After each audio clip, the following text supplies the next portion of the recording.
হেই বন্ধুরা। 2022 সালে নেটফ্লিক্সে মুক্তি পায় কোরিয়ান এই রোমান্টিক মুভিটি, যার নাম লাভ লাইক দ্য ফলেন প্যাটলস। গল্পটি শুরু হয় এপ্রিল মাসের বসন্তের একটি দিনে। প্রথমেই হারুটো নামক একজন ছেলেকে দেখানো হয় যে কিনা তার হেয়ার কাটের জন্য একটি স্যালনে গিয়েছিল। হারুটোর চুলগুলো কেটে দিচ্ছিল মিসাকি নামের একটি মেয়ে। হারুটো সবসময় মিসাকির থেকেই চুল কাটায় এবং মিসাকিকে সে খুব পছন্দও করে, কিন্তু সে কোনোভাবেই মিসাকিকে তার মনের কথাটি বলে উঠতে পারছিল না। তো এমনই একদিন চুল কাটানোর সময় মিসাকি ভুলবশত হারুটোর কান কেটে ফেলে এবং মিসাকি খুব ভয় পেয়ে যায় এবং বারবার বলে, তুমি আমাকে মাফ করে দাও, আমি তোমার হসপিটালে যত বিল আছে সেগুলো দিতেও প্রস্তুত আছি, কিন্তু তবুও তুমি আমাকে মাফ করো। হারুটো তার কথা শুনে এবং তাকে বলে, আমি তোমাকে মাফ করতে পারি যদি তুমি আমার সাথে চেরি ব্লসম দেখতে যাও। এটা শোনার জন্য মিসাকি একদমই প্রস্তুত ছিল না, সে একদম শকড হয়ে যায়। রাতের বেলা হারুটো মিসাকিকে মেসেজ করে যে সে পরের ছুটির দিনে তার জন্য অপেক্ষা করবে।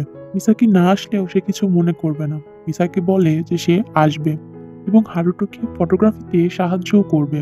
ফটোগ্রাফি করানোর কথা শুনে হারুটো ভয় পেয়ে যায়, কারণ সে মিসাকিকে বলেছিল যে সে চেরি ব্লসমের ফটো তুলে থাকে, মানে সে একজন ফটোগ্রাফার। আদতে সে একজন ফটোগ্রাফার ছিল না। আসলে হারুটো একটি স্টুডিওতে পার্ট টাইম জব করত, কিন্তু সেই কাজগুলো তার কাছে অনেক কঠিন মনে হওয়ায় সে সেটি ছেড়ে দেয় এবং অন্যান্য পার্ট টাইম কাজ করা শুরু করে। হারুটো বলে, আমি ছিলাম মিসাকির প্রথম কাস্টমার, আর তাকে দেখেই আমার ফটোগ্রাফি করার ইচ্ছা আবার জেগে ওঠে। কারণ মিসাকিও তার কাজের প্রথম সময়গুলোতে অনেক নার্ভাস ছিল, ঠিক যেভাবে আমি নিজেও আমার স্টুডিওর কাজগুলোতে অনেক বেশি নার্ভাস ছিলাম। এরপর আমাদের চেরি ব্লসমের একটি সিন দেখানো হয়, যেখানে মিসাকি সত্যিই হারুটোর সাথে চেরি ব্লসম দেখতে আসে এবং তখন হারুটো মিসাকিকে জিজ্ঞাসা করে যে তুমি হেয়ার ড্রেসিং এর প্রফেশনে কিভাবে আসলে। তখন মিসাকি তাকে বলে, আসলে ছোটবেলায় আমার চুল অনেক কোঁকড়ানো ছিল এবং সবাই এটা নিয়ে অনেক হাসাহাসিও করত। তারপর আমার ভাইয়ের গার্লফ্রেন্ড আমাকে একটি হেয়ার ড্রেসারের কাছে নিয়ে যায় এবং সেখানে গিয়ে আমার চুল একদম টান টান করে ফেলে। তখন থেকেই আমি খুব খুশি হই এবং তখনই আমি সিদ্ধান্ত নিই যে আমি বড় হয়ে একজন হেয়ার ড্রেসার হব। এই বলে মিসাকি হারুটোকে জিজ্ঞাসা করে যে এখানে আসার পর থেকে তুমি তো একটিও ছবি তোলো নাই। তখন হারুটো তাকে সব সত্য কথা বলে দেয় এবং বলে, আমি কোনো প্রফেশনাল ফটোগ্রাফার নই, আমি একটি স্টুডিওতে কাজ করতাম, কিন্তু সেই কাজগুলো অনেক কঠিন এবং আমার মনে হয় না যে সেটা আমি পারবো।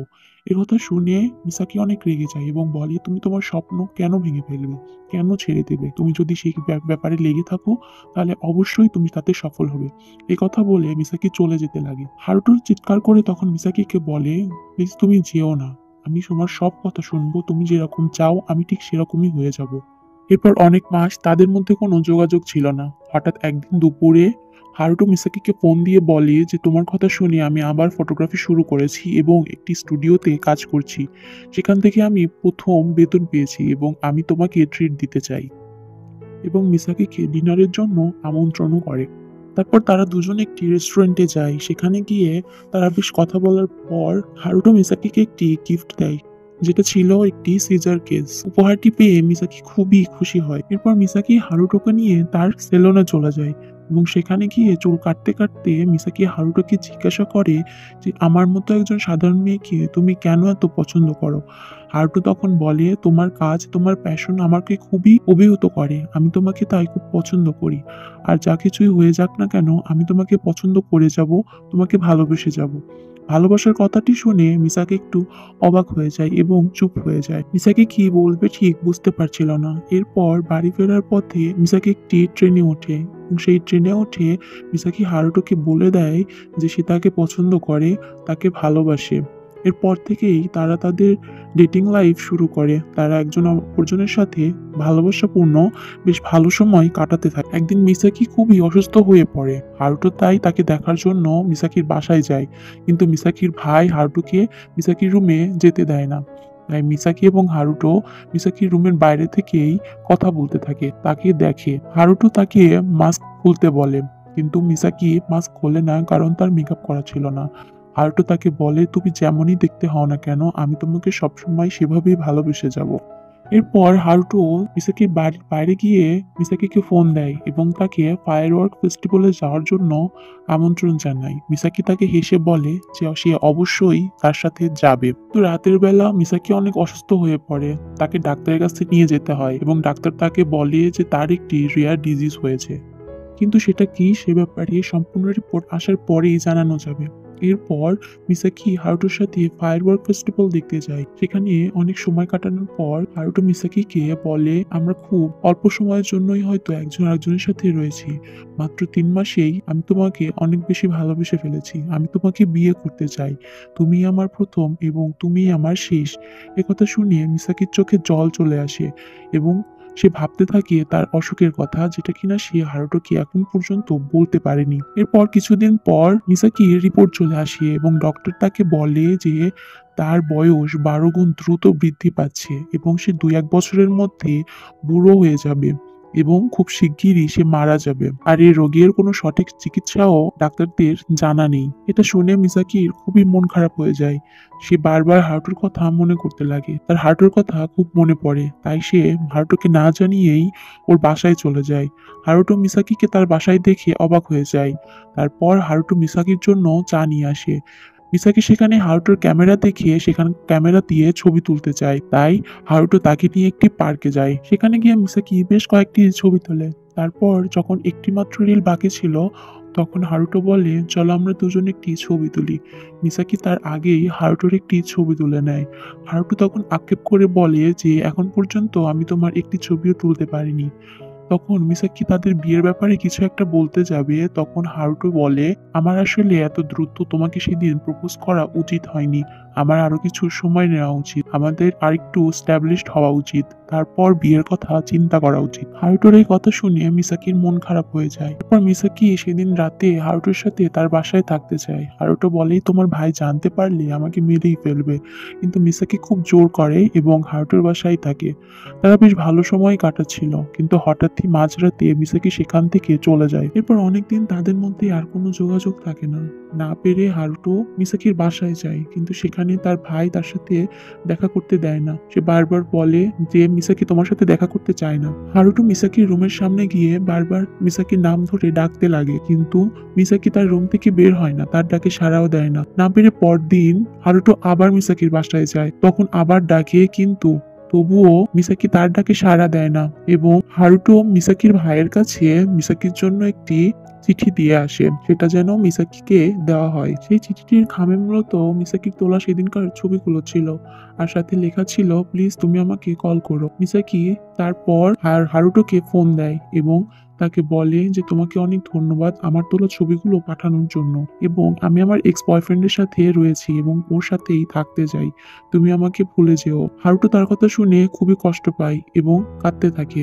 ঠিক সে সময় একজন ছেলে তাকে বলে, আমি মিসাকির বয়ফ্রেন্ড, তুমি তাকে জ্বালিও না। হারুটো তখন চিৎকার করে কান্না করতে থাকে এবং মিসাকি তাকে বলে, প্লিজ তুমি আমাকে ভুলে যেও। এরপর মিসাকি তার ডাক্তারকে ধন্যবাদ জানায়। এখান থেকে আসলে আমরা বুঝতে পারি মিসাকি তার অসুস্থতার জন্য ডাক্তারকে তার বয়ফ্রেন্ড সাজিয়ে হারুটোর সাথে কথা বলিয়েছে, যাতে হারুটো তাকে ভুলে যেতে পারে। এরপর বেশ কিছুদিন কেটে গেছে।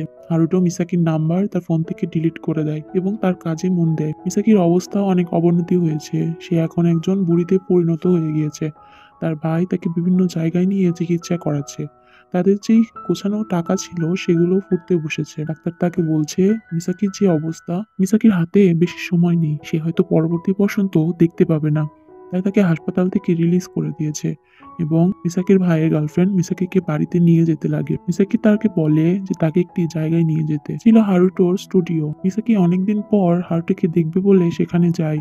সেখানে সে অধীর আগ্রহে হারুটোর জন্য অপেক্ষা করতে থাকে। হঠাৎ যখন মিসাকি হারুটোকে দেখতে পায়, সে কান্নায় ভেঙে পড়ে। সে তার কান্না থামিয়ে রাখতে পারে না। এরপর অনেকদিন চলে যায়। ক্রিসমাসও চলে আসে। মিসাকির ভাই মিসাকিকে একটি টুপি উপহার করে, যেটি কিনা ছিল চেরি ফুলের মতো, এবং মিসাকির ভাই মিসাকিকে একটি কাগজ দেয়, যেখানে তাকে বলে এমন সবকিছু লিখতে যেটা কিনা সে তার মৃত্যুর আগে পূরণ করতে চায়। পরদিন যখন মিসাকির ভাই সেই কাগজটি চেক করতে যায়, সেখানে গিয়ে সে দেখতে পায় তার ওখানে লেখা যে সে মরতে চায়। মিসাকির ভাই খুবই কষ্ট পায়। তারপর সে হঠাৎ লক্ষ্য করে আরেকটি কাগজ, যেখানে মিসাকি লিখেছে, আমি হারুটোকে দেখতে চাই। মিসাকির ভাই মিসাকির এই ইচ্ছা দেখে হারুটো স্টুডিওতে যায় এবং হারুটোকে মিসাকির সব কথা বলতে থাকে। হারুটো সবকিছু শুনতে পেয়ে খুব কষ্ট পায় এবং দৌড়ে মিসাকির রুমে যায়। মিসাকির সাথে দেখা করতে চায়, কিন্তু মিসাকি তার সাথে কোনোভাবেই দেখা করে না। তাই তখন হারুটো বলে, ঠিক আছে, আমি তোমার সাথে এখানে এভাবেই কথা বলবো। এরপর তারা দরজার এপাশ ওপাশ থেকে কথা বলতো। হারুটো তাকে সবকিছু জানাতো, সবকিছুই বলতো। একদিন হারুটো সে মিসাকোকে বলে যে সে একটি এক্সিবিশনে একজন ফটোগ্রাফার হিসেবে অংশগ্রহণ করছে, তাই সে চায় মিসাকি যেন তার এক্সিবিশনে যায়। এই বলে তার এক্সিবিশনের যে কার্ড সেটি মিসাকিকে দিয়ে যায়। এরপর এক্সিবিশনের দিন চলে আসে। মিসাকি সেখানে যেতে সাহস পাচ্ছিল না, কিন্তু হারুটোর কথা মনে পড়ে সে সাহস করে তার ভাইয়ের দেওয়া সেই টুপি এবং জামা পরে এক্সিবিশনের উদ্দেশ্যে চলে যায়। সেখানে গিয়ে সে দেখতে পায় যে হারুটো সেই সব জায়গার ছবি তুলেছে যেখানে তারা প্রথম দেখা করেছিল। এগুলোর মধ্যে ছিল মিসাকি চুল কাটার সেই চেয়ারটি, তাদের প্রথম ডেটিং এ যাওয়ার সেই জায়গাটি, সেখানে আরো ছিল সেই রেস্টুরেন্টটি যেখানে হারুটো মিসাকোকে একটি গিফট করেছিল, এবং মিসাকির ঘরের দরজাটিও সেখানে ছিল। এমনকি সেই সিঁড়ির ছবিটিও ছিল যেখানে দাঁড়িয়ে হারুটো মিসাকিকে প্রপোজ করেছিল। এসব ছবি দেখে মিসাকির খুবই কষ্ট মনে হয় এবং সে কাঁদতে থাকে। এক্সিবিশনে মিসাকিকে না দেখতে পেয়ে হারুটো মিসাকির বাসায় আসে। বাসায় আসলে মিসাকির ভাই তাকে বলে মিসাকি অনেক আগেই এক্সিবিশনের জন্য চলে গিয়েছে। কথাটি শুনে হারুটো দৌড়াতে দৌড়াতে এক্সিবিশনের জায়গায় যেতে লাগে। এমন সময় পথে সে একজন বৃদ্ধাকে দেখতে পায় যে কিনা মাটিতে পড়ে আছে। আসলে সেই বৃদ্ধাটিই ছিল মিসাকি, যে হাঁটতে গিয়ে পড়ে গিয়েছিল। সে দৌড়ে গিয়ে বৃদ্ধাকে তোলে এবং তাকে সেই টুপিটি তার হাতে তুলে দিয়ে বলে, আপনি ঠিক আছেন? মিসাকি খুব কষ্ট পায় যে হারুটো তাকে চিনতে পারেনি, কিন্তু মিসাকি তার বৃদ্ধা চেহারা নিয়ে হারুটোর সামনে প্রকাশ হতে চায়নি, তাই সে বলে যে ধন্যবাদ, কিন্তু তার পরিচয় তাকে দেয় না। হারুটো দৌড়ে এক্সিবিশনের দিকে চলে যায়। এর কিছুদিন পর মিসাকো মারা যায়। এরপর হারুটো প্রথমবারের মতো মিসাকোর রুমে ঢোকে। সেখানে মিসাকোর ব্যবহৃত সবকিছুই ছিল, তার জামা কাপড়, তার জিনিসপত্র সব। তখন হঠাৎই হারুটোর মিসাকোর সেই টুপির দিকে নজর যায়, যেটা কিনা হারুটো সেদিন মিসাকোকে তুলে দিয়ে সাহায্য করেছিল। হারুটোর তখন মনে পড়ে যে আসলে এটি মিসাকোই ছিল। কথাটি মনে পড়ে হারুটো নিজেকে ক্ষমা করতে পারে না। সে হাউমাউ করে কান্না করতে থাকে আর বলতে থাকে যে এত কাছে থেকেও সে মিসাকোকে চিনতে পারেনি। সে অনুতাপে ভুগতে থাকে। সে তাই সিদ্ধান্ত নেয় যে সে আত্মহত্যা করবে। এমনই সময় কাঁচি দিয়ে নিজের গলা কাটতেই যাবে, মিসাকির ভাইয়ের গার্লফ্রেন্ড তার রুমে যায় এবং তাকে একটি চিঠি দেয়। সেখানে মিসাকি তার মনের সব কথা লিখে রেখেছিল আর তাকে একটাই অনুরোধ করেছিল যে সে যেন তার ফটোগ্রাফিটা চালিয়ে যায়, সেটি যেন সে কোনোভাবেই বাদ না দেয়। মিসাকি এই কথা শুনে সে তার সুইসাইড করার ডিসিশন চেঞ্জ করে। বলতে থাকে, মিসাকি, আমি তোমার জন্যই ফটোগ্রাফিটা চালিয়ে যাব, তোমার জন্যই আমি বাকি জীবন কাটিয়ে দিব।